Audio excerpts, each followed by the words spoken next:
আমি অটো চালাই, আমি কেমনে নামাজ পড়ুম? আমি সিএনজি চালাই, আমি কেমনে নামাজ পড়ুম?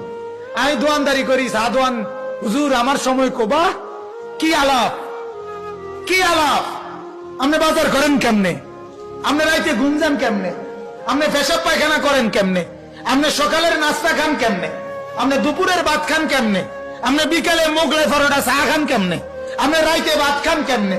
আপনি বউরে লইয়া মার্কেটে যান কেমনে? আপনি শ্বশুর বাড়ির যান কেমনে? আপনি মোবাইল রিসিভ করেন কেমনে?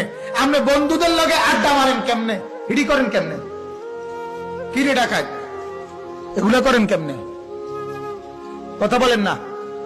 এগুলো সব মিলে সময়, সেজদা দিতে সময় মেলে না, ঠিক না? সেজদা দিতে কি মিলে না? সময় মিলে। কেন? মূল কথা হলো আপনি বুঝে নিছেন আখেরাত লাগবে না, কবর লাগবে না।